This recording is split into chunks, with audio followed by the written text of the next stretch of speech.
Magandang araw mga kababayan. Narito na ang pinakabagong weather update natin ngayong araw, September 24, 2025. Patuloy na nagpapalakas si Tropical Storm Opong habang ito ay nasa karagatan ng northeastern Mindanao. Alamin natin kung meron bang pagbabago sa kilos nito at sa mga lugar na posibleng daanan. Para naman lagi kang updated sa lagay ng panahon, i-click mo lang ang subscribe button. Ang sentro ng Tropical Storm Opong ay tinatayang nasa 855 kilometers east ng northeastern Mindanao. Taglay nito ang maximum sustained winds na 65 kilometers per hour, malapit sa gitna at may pagbugsong hangin na umaabot hanggang 80 kilometers per hour. Sa ngayon, ito ay kumikilos pakanluran, timog-kanluran sa bilis na 20 kilometers per hour. Ang lakas ng hanging dala nito ay umaabot hanggang 400 kilometers mula sa sentro kung saan mararanasan ang strong to gale force winds. Ayon naman sa latest heavy rainfall outlook na inilabas ng Pag-asa, ngayong araw, inaasahang mararanasan ng 50 hanggang 100 millimeters ng ulan sa Zambales, Bataan at Occidental Mindoro. Bukas, 50 hanggang 100 millimeters din ng pag-ulan ang maaaring maranasan sa Occidental Mindoro, Eastern Samar at Northern Samar. Pagsapit ng Friday, inaasahan ng matitinding pag-ulan sa Sorsogon at Northern Samar. Posibleng umabot sa higit 200 millimeters o intense to torrential. Sa Quezon, Camarines Norte, Camarines Sur, Catanduanes, Albay,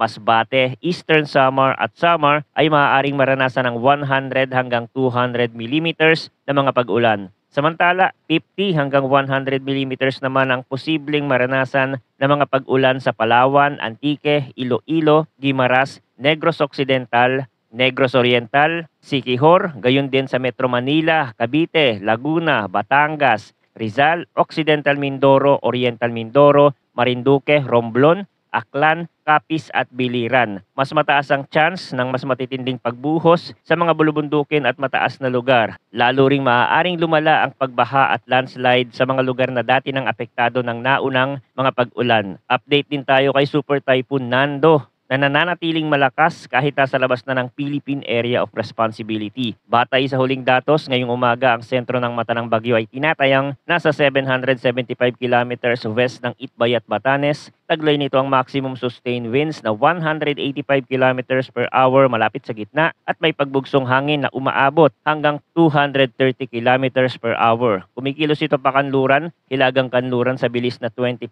kilometers per hour. Ang lakas ng hanging dala ni Nando ay nananatiling malawak kung saan umaabot hanggang 650 kilometers mula sa gitna ng typhoon force winds. Samantala, si Opong ay inaasahang kikilos pakanlurang hilagang kanluran habang papalapit sa Eastern Visayas at Southern Luzon. Ayon sa forecast track, maaari itong maglandfall sa Bicol region pagsapit ng Friday, September 26 at tatawid sa Southern Luzon hanggang Sabado ng umaga, September 27. Inaasahan itong lalabas ng Philippine Area of Responsibility pagsapit ng Sabado ng gabi o Linggo ng umaga, September 28. Habang nasa Philippine Sea, patuloy na lalakas si Opong at inaasahang aabot sa Severe Tropical Storm category pagsapit ng gabi ng September 25. Hindi rin isinasantabi ang posibilidad na mas lalo pa itong lumakas pagkatapos tumawid sa kalupaan. Ang track ay maaari pa ring magbago sa loob ng forecast confidence cone, kaya't kailangang manatiling alerto. Kahit na si Nando ay nasa labas na ng PAR, ang epekto ng habagat na hinahatak nito ay maaari pa ring magdala ng malalakas na ulan sa ilang bahagi ng bansa. Samantala si Opong ay mas dapat pagtuunan ng pansin dahil ito ang direktang magdadala ng ulan, hangin at posibleng storm surge sa mga darating na araw. Manatiling nakatutok sa mga susunod na update at siguraduhing laging handa. Huwag kalimutang sumunod sa mga abiso ng inyong lokal na pamahalaan at ng Pag-asa. Maraming salamat sa inyong walang sawang suporta at pagtutok dito sa ating channel.